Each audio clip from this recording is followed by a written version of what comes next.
Hi, my name is James Tobin, clarinetist in Charlottesville, Virginia, and I'm here to perform for you and discuss the 2020 All Virginia E-flat Soprano Etude.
Okay, yeah, a pretty good playthrough. There are several things that you need to think about and want to make sure that you address in the preparation early.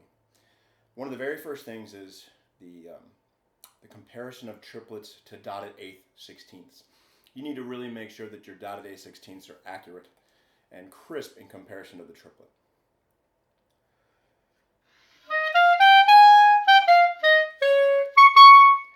If you aren't, it becomes triplety and kind of lazy sounding, and it lacks energy.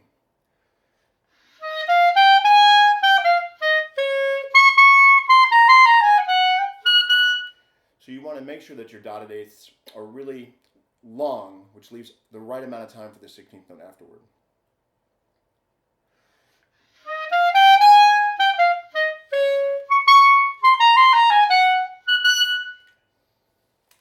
And you'll want to maintain that throughout the piece whenever you have triplets versus dotted eighths.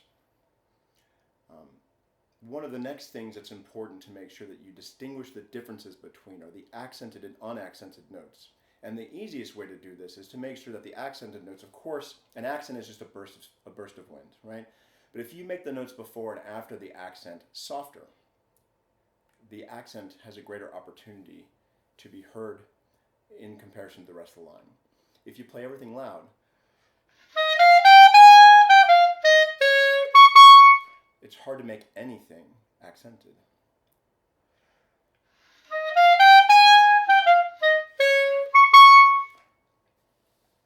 Another important thing, an aspect of articulation that you wish to differentiate and make sure that you can play clearly, is the difference between regular old legato eighth notes, staccato eighth notes, and then this middle ground, the staccato dot with the tenuto line, which is a long staccato or a short legato.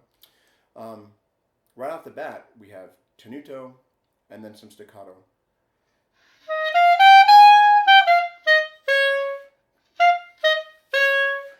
If you make the notes before it or after it staccato simply because you think the style is staccato, unfortunately, you've missed the opportunity to show the judges that you know how to deliver a real staccato on the notes that they're actually asking for.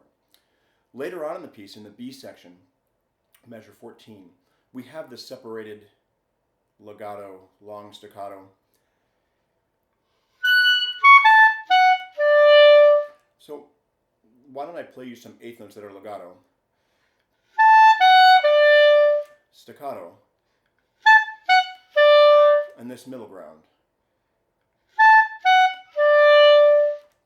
So if you wanted to think of legato as D, D, D, and staccato as dit, dit, dit, this would be more like D, D, D. Does that make sense? I hope so. I hope it's helpful. The next thing, and probably the most important for E-flat clarinet players, is how do I manage all these third register notes? And in the first two registers of the clarinet, we have 1, 2, or sometimes 3 fingerings. But in the third register of the clarinet, you really have anywhere between 2 and 17 fingerings. And in the beginning, when you begin to apply these, they can be really frustrating learning how to get your fingers in the right place. And the only way to learn to do it is to be really patient, like back when you were learning to cross the register break patient. Okay, so right off the bat, the E flat, the two E flats are at the end of measure 2 and the beginning of number 3. There's several different ways to finger them. This is the best and most accurate. 2, 3, 1, sliver key, E flat key.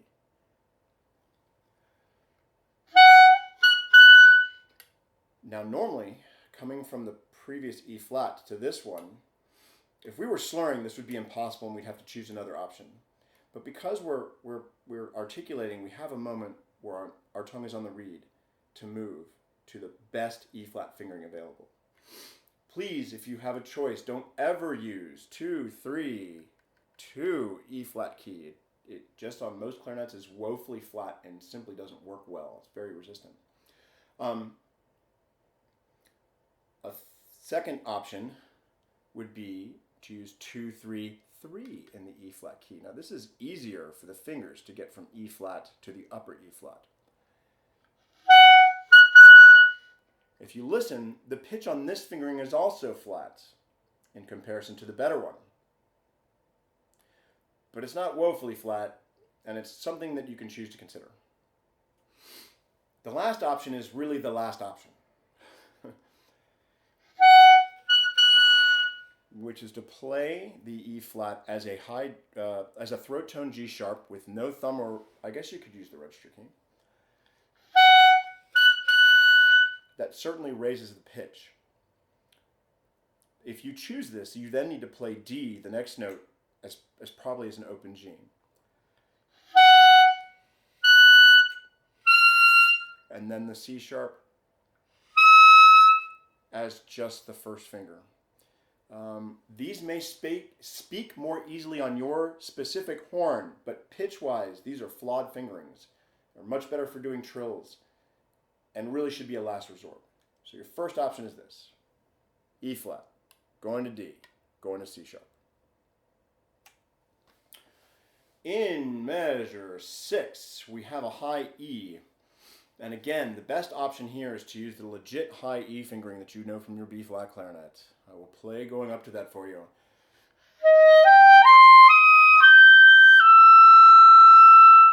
There's your E and your C sharp.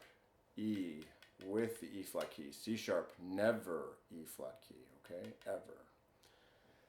Another option would be, and this is a guaranteed way to get the E to speak, it's a little bit more awkward for the fingers, is to play E as thumb, 1, 2, 3, and pushing the G sharp key.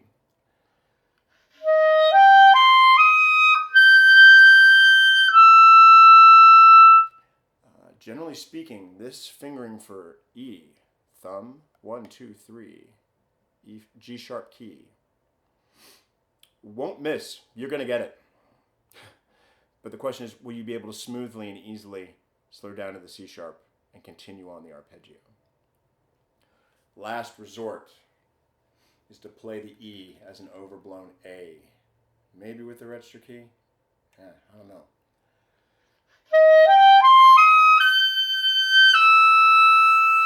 That high E is very flat, very flat. Now, at the same time, if your altissimo E is not working on your horn and this one is, absolutely use it. But the best option here is using the usual E flat or maybe the guaranteed E flat moving to the regular C sharp. Okay? Measure 14 in the middle of the B section here, just use the regular E flat. This is the one. 2, 3, 1, sliver key. Okay? This is the one you want to use. In measure 17, oh, it's a D. It's just a regular D. Really, this is the best option. 2, 3, 1, E flat key. Okay? You could, I guess, use another option. You could play, which is thumb register key and the G sharp key, but you heard on my horn, very flat. You could go with no fingers maybe. It will speak easily. Again, very flat. Really, again, the best option in this measure is 2, 3, 1, E flat key. Okay? All right, measure 27. Okay, here we go. the best fingering, since I've been starting with the best fingering is the long F fingering, which is thumb and register key, 1, 2, 3, 1, 2, 3, and the C sharp key you normally use to play F. This is long F. This, generally speaking, is can't miss. Okay, and relatively easy. You're coming from a D to the long F, back to the D. If you accidentally leave the E flat key down, you get an F sharp. Don't leave the E flat key down. No.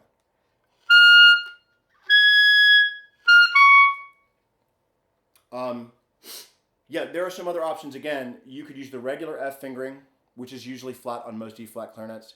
Even when you put the E flat key down, you could try adding the sliver key. This will raise the pitch. It's not as good as the long F. Okay?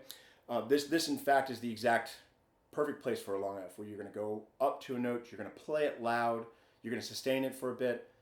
A long fingering here is a great, great opportunity. If you have no choice, F can be played as a throat tone B flat. It will be flat.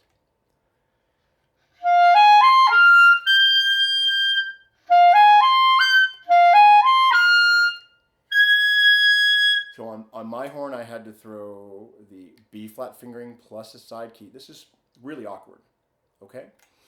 So there's just really one or two last details to discuss with you about this piece.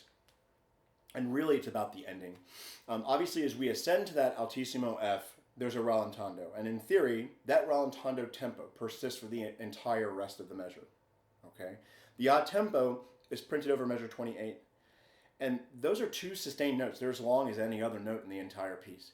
And for me personally, it doesn't make a lot of sense to try to change the tempo on a sustained note. Really, we need moving notes to communicate the tempo change. So a couple options would be to move the odd tempo into measure 27.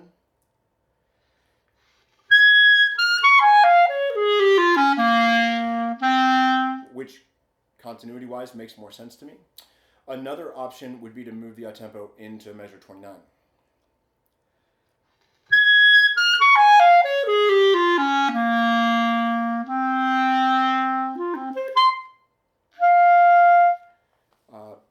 But if you really would like to make sure that it's in 28 so that you've ticked all the boxes and don't frustrate a judge, I think that if you very purposely crescendo or diminuendo with the tempo very clearly in your mind, you can swing it as it's printed.